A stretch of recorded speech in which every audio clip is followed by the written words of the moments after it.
Bonjour à toutes, bonjour à tous, c'est François de Beaulieu, en onde avec vous comme chaque semaine pour Il se passe quelque chose d'extraordinaire dans le monde.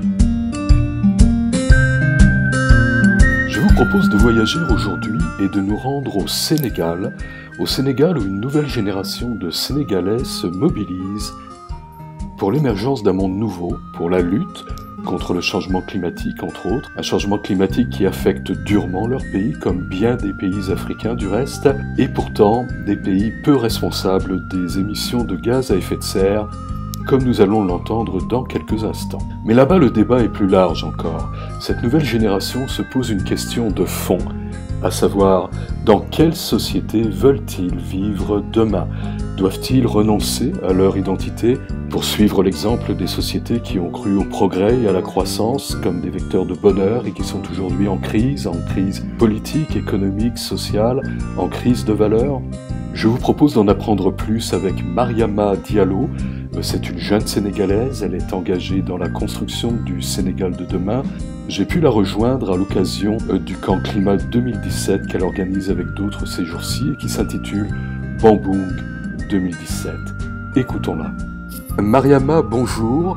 Et la toute première question que j'aimerais vous poser, évidemment, c'est vous avez un parcours de vie qui est encore jeune et ce que nous aimerions comprendre, c'est ce qui vous a amené à vous impliquer socialement, à militer activement pour le changement. Merci, bonjour François. Je pense que c'est un concours de circonstances, je dirais une constellation de plusieurs choses. D'abord, je pense que c'est surtout lié au fait que je suis née et que j'ai grandi dans un pays qui connaît pas mal de difficultés, donc à la fois économiques et sociales, où les populations sont souvent confrontées justement à un problème, je dirais, de survie, de satisfaction de besoins primaires, par exemple comment manger à sa faim, comment trouver un travail décent. Je pense que c'est une situation en fait à laquelle tout humain ne peut pas être insensible. On ne peut pas être insensible à cette situation de pauvreté qui est parfois assez extrême. Donc cet environnement social, je dirais économique, m'a fortement influencée. Ensuite, je dirais que les réponses, en fait, en observant les réponses qui sont données à ces problèmes-là, à ces mots-là, notamment les politiques publiques, mais aussi les politiques de développement qui sont justement vendues en Afrique depuis les années 60, au lendemain des indépendances, avec une forte croyance, je dirais, en des notions telles que le développement, telles que la croissance, telles que le progrès, tout ce schéma-là un peu évolutionniste qui a été tracé pour, je dirais, les pays africains. Et malgré ce schéma-là, malgré les politiques de développement, on voit que les choses continuent à aller mal. Donc c'est un ensemble de réflexions sur ces... je dirais sur ces notions-là, sur ces réformes-là aussi, qui ont un peu finalement orienté mon cursus universitaire à m'orienter vers les sciences sociales, notamment la socio-anthropologie du développement, qui est un peu l'étude des dynamiques liées à ces projets de développement-là. Et une fois dans ce cursus universitaire, de par les lectures, de par aussi mes propres travaux, j'ai un peu eu à déconstruire cette notion-là du progrès humain, cette notion de développement qui est en tout cas, ce développement que l'on essaie d'atteindre depuis les années 60, ça m'a permis en fait de me dire finalement c'est quoi ce monde-là qu'on veut finalement nous imposer? Est-ce que nous, c'est ce que nous voulons réellement? Est-ce que ce modèle économique, ce modèle de développement aujourd'hui, il est adapté à nous, ce que nous voulons, à nos réalités, à nos aspirations? Voilà, donc c'est un ensemble d'interrogations qui m'ont traversé, en tout cas durant tout mon cursus, et qui continuent à en tout cas, alimenter mes travaux. Mais je pense que c'est aussi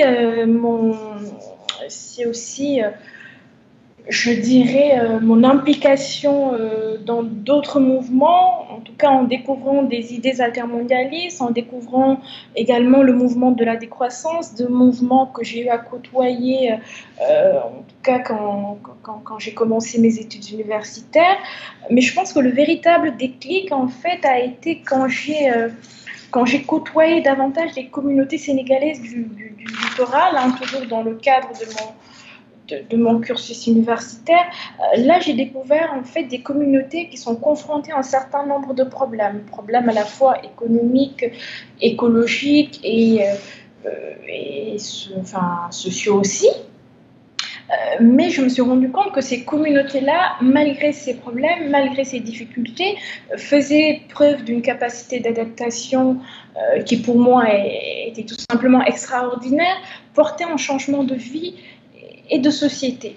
Donc quand on côtoie ces communautés-là, ça déteint forcément sur nous, ça enclenche en fait un certain nombre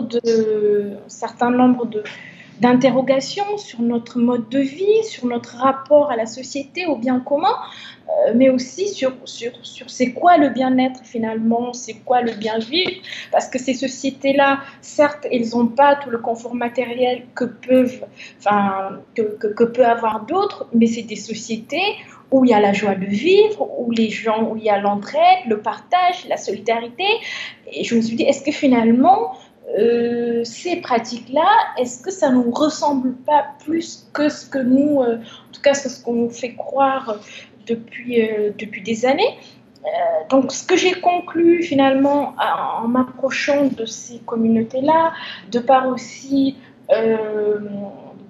mon cursus universitaire et toutes mes réflexions, c'est de me dire que le changement aujourd'hui, il est à côté en fait. Il est à côté, il y a des gens, il y a des sociétés, en tout cas des communautés, des collectifs qui le mettent en œuvre au quotidien. Il a juste besoin en fait d'être approprié, d'être porté par un ensemble de personnes, d'être diffusé à une plus grande échelle et d'être finalement vulgarisé. Donc je pense que c'est cet ensemble de circonstances qui m'a un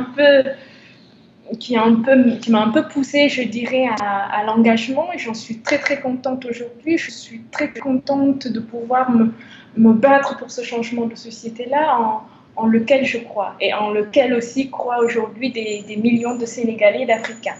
Alors parlez-nous justement des défis auxquels est confronté le Sénégal, la société sénégalaise, la jeunesse sénégalaise en particulier. Les défis, je dirais qu'aujourd'hui, ils sont très nombreux. C'est des défis à la fois économiques, des défis liés à l'emploi. Hein. La société sénégalaise, elle est très très jeune. Justement, on a énormément de diplômés qui sortent aujourd'hui avec des difficultés à trouver un emploi stable. Les difficultés, elles sont aussi écologiques, surtout. Et je pense que tous ces défis-là dont j'ai parlé peuvent s'incorporer dans les défis écologiques, dans les défis du changement climatique. Ça rentre facilement dedans, et ce qui permet aujourd'hui de comprendre que le changement climatique est pour moi l'un des défis, le défi majeur auquel on est confronté, parce que les changements climatiques, la question du changement climatique n'est pas qu'une question de problèmes écologiques, hein. Elle est beaucoup plus importante que cela, elle est beaucoup plus importante que ça, et c'est important de pouvoir voir le lien entre les changements climatiques et justement les autres défis dont le Sénégal est confronté aujourd'hui. Il faut déjà savoir qu'on contribue quand même très très peu aux émissions de gaz à effet de serre. On est à 0,05% des émissions mondiaux. C'est les chiffres de la Convention cadre des Nations Unies sur les changements climatiques. Mais c'est à notre niveau que les changements climatiques se font le plus sentir, parce que tout simplement, les communautés, elles vivent à côté des écosystèmes, elles ont des économies fortement dépendantes des écosystèmes également.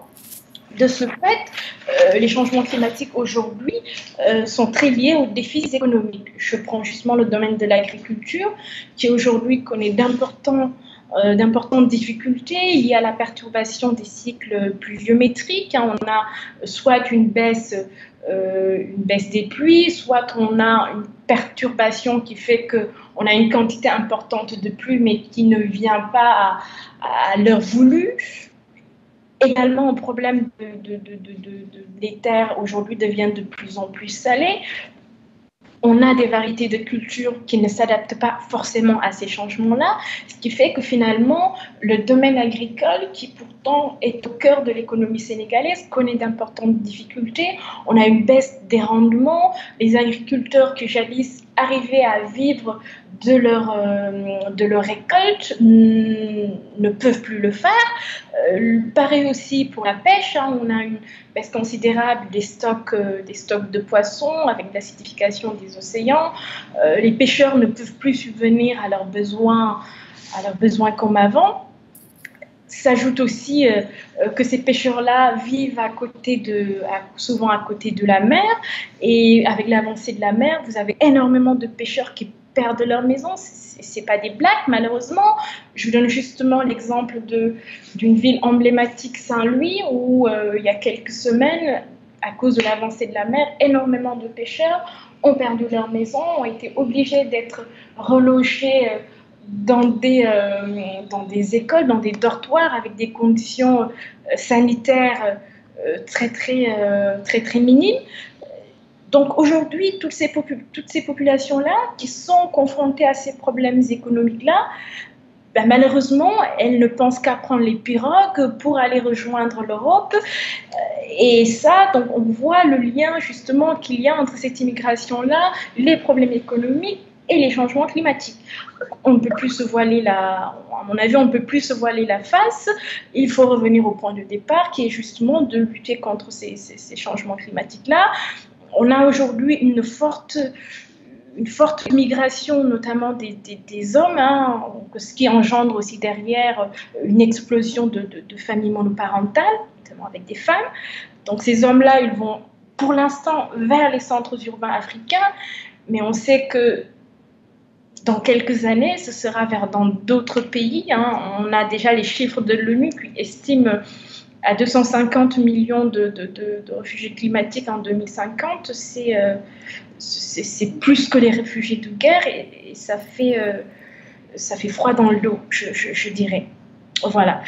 Toujours sur cette question économique-là, les changements climatiques fragilisent également notre économie locale. Quand on a une agriculture qui n'est plus performante, une activité de pêche qui fait face à d'énormes difficultés, ça ouvre tout simplement le marché davantage aux multinationales qui sont quand même déjà présentes sur le terrain, et aussi à des transferts de technologies tels que les OGM, où on sait tous à quoi ça conduit, notamment à de l'asservissement et à une dépendance dans un contexte où surtout les questions d'indépendance en Afrique sont remises sur la table depuis quelques mois. Je vous remercie de partager tout cela avec nous. Alors, une belle illustration de votre implication, de votre engagement, c'est une aventure qui est en train de naître au Sénégal, dans laquelle vous êtes très impliqué, une aventure qui a été baptisée Bambung 2017. Pouvez-vous nous dire de quoi il s'agit, à qui s'adresse cet événement, où et quand aura-t-il lieu?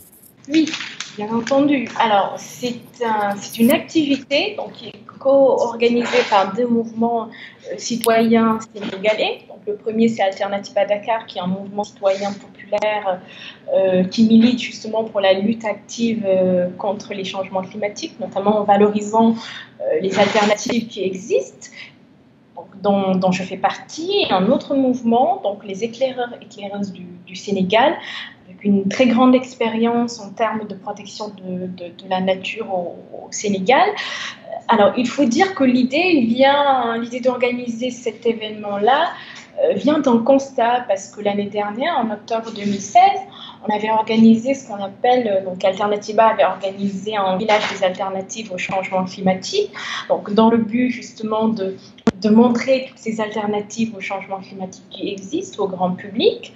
Et pendant tout ce processus, pendant tout le processus d'organisation de cet événement-là, on s'est rendu compte que les jeunes, ils étaient intéressés pour s'impliquer dans les questions écologiques, donc, particulièrement sur les questions du changement climatique. On avait à peu près 200 bénévoles, mais on s'est également rendu compte que ces jeunes-là, ils étaient motivés, ils avaient envie de s'investir, mais il manquait parfois de compétences, de savoir-faire. On peut dire qu'ils n'avaient pas forcément les bons outils entre les mains. Et donc, on s'est dit pourquoi pas organiser des séances de formation, de renforcement de capacité, ce qui permettrait à ces jeunes-là d'avoir davantage d'outils, de maîtriser davantage les enjeux des changements climatiques, parce qu'on se dit aussi que pour porter un combat, il faut déjà être conscient et maîtriser les enjeux de ce combat-là et avoir les outils pour pouvoir le mener, notamment sur les questions de méthode, c'est extrêmement important. Donc, avec les éclairants, on s'est dit qu'on allait organiser un camp de formation. Donc, il fallait aussi que ça soit quelque chose d'assez convivial. Donc, il fallait que ça nous ressemble surtout. Alors, ça va avoir lieu, cet événement, dans quelques jours, du 15 au 24 septembre. Ça a lieu dans un endroit magnifique, l'aire marine protégée du Bambon, qui est d'ailleurs un outil d'adaptation au changement climatique qui a été initié par les communautés locales qui étaient conscientes de la dégradation de leur environnement.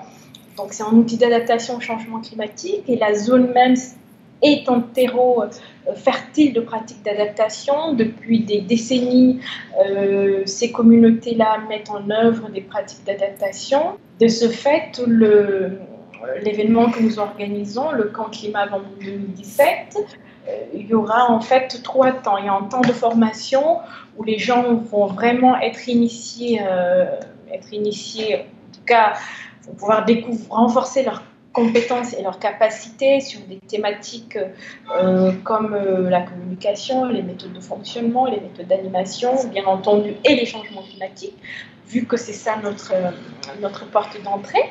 Le deuxième volet, c'est plus un volet pratique, c'est-à-dire comment les 200 personnes qui vont venir de Dakar, de Thiès, de Saint-Louis, mais aussi d'ailleurs, je pense à la France et à l'Algérie, vont pouvoir découvrir ces pratiques d'adaptation-là qui sont portées par les communautés, mettre la main à la pâte et peut-être que quand ils vont rentrer, ils vont pouvoir participer. Ils vont pouvoir en tout cas partager ces expériences-là avec d'autres, l'idée étant toujours de vulgariser davantage ces pratiques d'adaptation-là pour montrer au monde entier que finalement c'est possible de changer les choses, que les changements climatiques ne sont pas une fatalité, que les autres, en tout cas ce que l'on appelle les fausses solutions, ne sont pas les seules solutions qui existent. Aujourd'hui, il y a des solutions qui sont beaucoup plus... je dirais, des solutions adaptatives qui sont plus, notamment, je perds le mot, en tout cas, qui sont plus émancipatrices. Et c'est surtout notre volonté, c'est-à-dire de diffuser ces pratiques émancipatrices-là. Le troisième volet, c'est ce qu'on appelle le volet chantier. Parce qu'on va quand même dans une zone, on aimerait bien laisser notre empreinte. Donc, on va initier un certain nombre de projets, notamment avec un projet de réfectionner le centre d'éducation à l'environnement qui est dans l'enceinte même de l'aire marine protégée et qui est dédié à l'éducation environnementale. Pour nous, il est important aussi de pouvoir permettre aux jeunes personnes d'avoir accès à une éducation populaire sur les questions d'environnement et de citoyenneté. Bien entendu, la culture, elle sera également présente parce que c'est aussi un patrimoine mondial de l'UNESCO, le delta du Salou, avec un patrimoine culturel à faire découvrir au monde entier, et aussi l'écotourisme, le tourisme durable qui sont pratiqués par les communautés locales depuis des décennies. Bien, écoutez, voilà un événement qui s'annonce très prometteur. On va bien sûr vous souhaiter le plus beau, le plus grand des succès. Et je suis convaincu, en tout cas, qu'il y aura de belles retombées. J'aimerais, avant que nous nous quittions, vous poser une toute dernière question, Mariama. Si toute la jeunesse sénégalaise écoutait cette émission, ce que je souhaiterais bien sûr de tout mon cœur. Qu'est-ce que vous aimeriez lui dire? Quel message aimeriez-vous partager donc avec toute cette jeunesse de votre pays? Ce que je pourrais leur dire, c'est justement qu'aujourd'hui, on a les potentialités pour changer les choses. Il faut que l'on se dise qu'il n'y a pas de fatalité, il faut que nous croyions en nous, il faut que nous croyions en notre capacité, en notre pouvoir d'agir pour enclencher justement le changement que nous voulons voir. Il faut déjà que nous-mêmes nous soyons le changement que nous voulons voir et de faire en sorte que ce changement-là puisse s'essaimer à grande échelle un peu partout à travers le pays, et je suis convaincue qu'on y arrivera et qu'on arrivera justement à construire cette société plus juste et plus durable dont nous rêvons tous. Ainsi, après les réfugiés politiques, les réfugiés économiques, une nouvelle expression est rentrée dans notre quotidien, les réfugiés climatiques. Nous vivons donc avec cette nouvelle expression comme avec une fatalité acceptée. Mais le poids des chiffres devrait nous réveiller et nous faire réaliser toute la réalité humaine qu'ils recouvrent. Rappelons-le effectivement, selon l'ONU, ils seront 250 millions en 2050. Alors agir. Agir, c'est ce qu'a décidé de faire Mariama Diallo et de nombreux autres Sénégalais avec elle. Agir parce qu'il n'y a pas de fatalité. Et nos sociétés civiles occidentales pourraient trouver dans leur exemple d'entraide, de solidarité, dans leur courage, également de remettre en question le modèle de société que nous leur proposons et souvent même leur imposons, l'énergie d'aller plus loin encore dans le combat pour la sauvegarde de la planète et l'émergence d'un monde meilleur, plus juste, plus inclusif. Alors, à vous Mariama, merci. Merci pour votre exemple, pour votre engagement. Merci aussi à toutes celles et tous ceux qui partagent votre engagement. Vous faites toutes et tous une belle différence dans notre monde. C'était Il se passe quelque chose d'extraordinaire dans le monde et je vous retrouverai avec plaisir la semaine prochaine. Bonne semaine à vous.